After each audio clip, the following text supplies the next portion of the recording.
إن أول بيت وضع للناس للذي ببكة مباركا وهدى للعالمين فيه آيات بينات مقام إبراهيم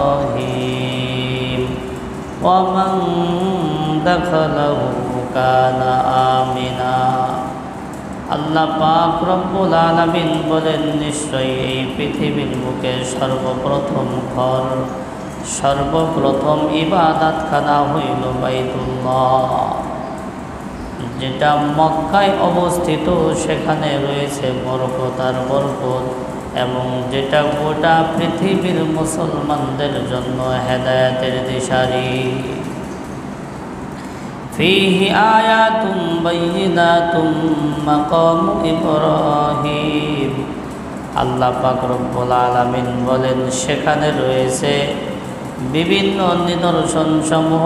তার মধ্যে হযরতে ইব্রাহিম আলাইহিস সালাতু ওয়াস সালামের দাঁড়ানোর স্থান। ওমান দাখালাহু কানা আমিনা। আর যে এই বাইতুল্লাহে প্রবেশ করবে সে নিরাপদ হয়ে যাবে। তো আল্লাহ পাকের ভাষ্য অনুযায়ী পৃথিবীর সর্বপ্রথম ঘর হলো বাইতুল্লাহ।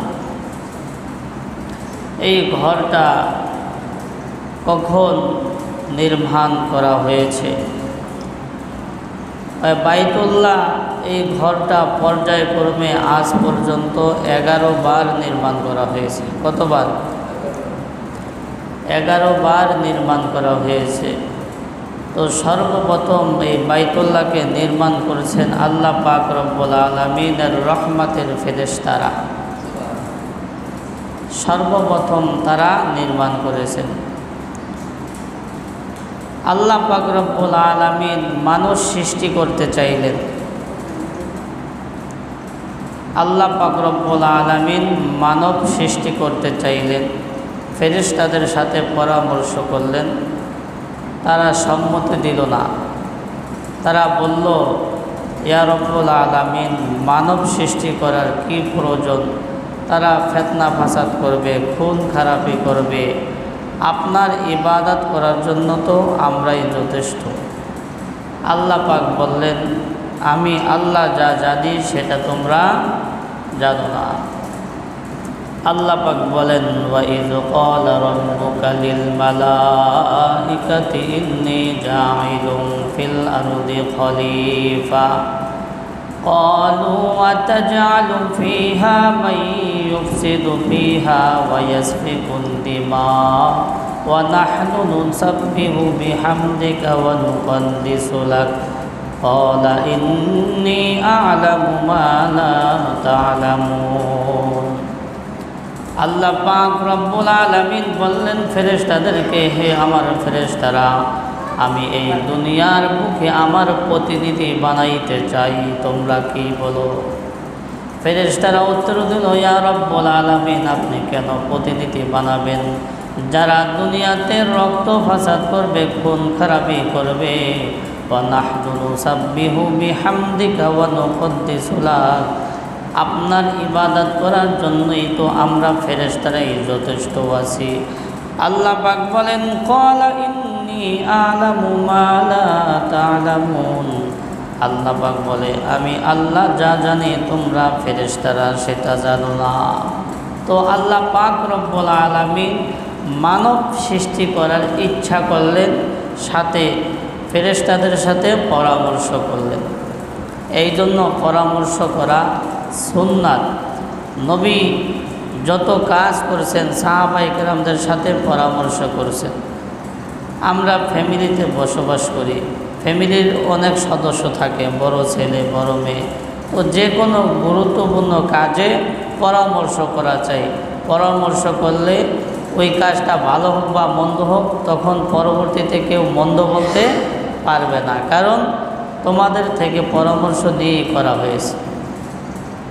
আর যদি পরামর্শ না নেওয়া হয়, কথার কথা যদি আমরা জমিনে পাট বপন করি, এই পাট যদি নষ্ট হয়ে যায়, তখন বড় ছেলে বলবে, যদি এই বছর ধান বন্ধু তাহলে ভালো হইত। আর যদি পরামর্শ করা হইতো তাহলে এমন কথা কেউ বলতে পারতো না। যাই হোক, এটা একটা বিধান, পরামর্শ করা। যে কোনো কাজে পরামর্শ করলে ওর মধ্যে বরকত হয়, খায়ের হয় এবং আল্লাহ তাআলার ওটার মধ্যে রহমত বরকত নাজিল করেন, সকল প্রকার ফিতনা ফাসাদ থেকে হেফাজত হয়। যে কোনো ক্ষেত্রে পরামর্শ করা। তো আল্লাহ পাক রব্বুল আলামিন বললেন যে আমি মানব সৃষ্টি করব। তো যেদিন মানব সৃষ্টি করবেন, এর আগে পৃথিবীতে কোনো মাটি ছিল না, সব জায়গায় পানি আর পানি ছিল, পানি আর পানি ছিল। তো বনি আদম তো পানিতে বসবাস করার উপযোগী না। আমরা পানিতে বসবাস করার উপযোগী না। তো মাটি বানাইতে হবে। আল্লাহ পাক রব্বুল আলামিন মাটি বানানোর ইচ্ছা করলেন। তো যখন মাটি বানানোর ইচ্ছা করলেন, তখন এই পানিগুলোর মধ্যে ঢেউ তরঙ্গ উত্তাল শুরু হয়ে গেল।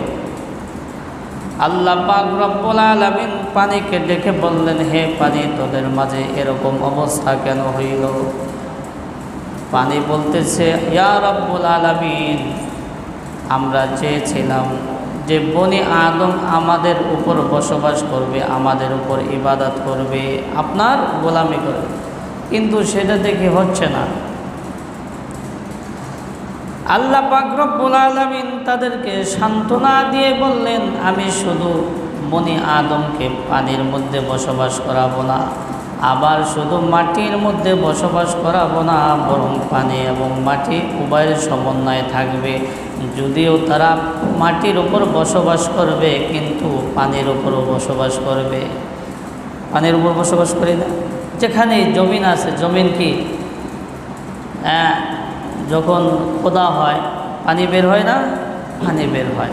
অতএব উভয়ের ওপরেই কি হয়? বসবাস হয়ে যাচ্ছে। তখন তারা সান্ত্বনা পাইল। যাই হোক, আল্লাহ রব্বুল আলামিন পৃথিবী সৃষ্টি করলেন। আল্লাহ পাক রব্বুল আলামিন বনি আদম সৃষ্টি করলেন। তো ফেরেশতারা বলেছিল যে মানব সৃষ্টি করার প্রয়োজন নাই। তাদের এই কথাটা ছিল ভুল, এই পরামর্শটা ছিল কি ভুল। এই জন্য তারা তওবা ইস্তেগফার করে বাইতুল মামুরের চতুর্দিকে তারা তওয়াফ করেছেন। বাইতুল মামুর, সপ্তম আসমানের উপরে একটা ঘর আছে বাইতুল মামুর। এই বাইতুল মামুরে তারা তওয়াফ করেছেন আর আল্লাহ রব্বুল আলামিনের কাছে ক্ষমা চেয়েছেন। তখন আল্লাহ পাক রব্বুল আলামিন ফেরেশতাদেরকে ডেকে বলে, হে আমার ফেরেশতারা, তোমরা আমি আল্লাহর কাছে অপরাধ করেছো, ভুল করেছো, ক্ষমা চেয়েছো, আমার ঘরকে তওয়াফ করেছো। আমার বনি আদম যারা অন্যায় করবে, বনি আদম অন্যায় করবে, তারা কি তওয়াফ করবে? কি তওয়াফ করবে? আমার বনি আদম সব কাজের ক্ষেত্রে ভুল করবে। তারা চলতে গিয়ে ভুল করবে, বলতে গিয়ে ভুল করবে, হাঁটতে গিয়ে ভুল করবে, খাইতে গিয়ে ভুল করবে, সকল ক্ষেত্রে ভুল করবে। তো তারা কিসের ঘর তওয়াফ করবে? কোন ঘর তওয়াফ করে আমি আল্লাহর কাছে ক্ষমা চাইবে? যাও যাও, দুনিয়াতে যাও, সপ্তম আসমান বাইতুল মামুরের হুবহু ওই বরাবর নিচে আমার একটা ঘর নির্মাণ। যাই হোক, আল্লাহ পাক রব্বুল আলামিন ফেরেশতাদেরকে বললেন যে তোমরা অন্যায় করছো, গুনাহ করছো, অপরাধ করছো, আমার কাছে তওবা ইস্তেগফার করছো, এরপরে আমার ঘর তওয়াফ করছো। তো আমার বনি আদম তারা তো অপরাধ করবে, তাদের সকল ক্ষেত্রে অপরাধ করবে, হাঁটতে গিয়ে অপরাধ করবে, চলতে গিয়ে অপরাধ করবে, বলতে গিয়ে ভুল করবে। তো তারা কোন ঘর তওয়াফ করবে? এই জন্য তোমরা যাও বাইতুল মামুর হুবহু এটার নিচে একটা ঘর তৈরি করো, সেটা হলো কি বাইতুল্লাহ। সেটা কি বাইতুল্লাহ। তো সর্বপ্রথম এই বাইতুল্লাহ নির্মাণ করেছে কারা? ফেরেশতারা।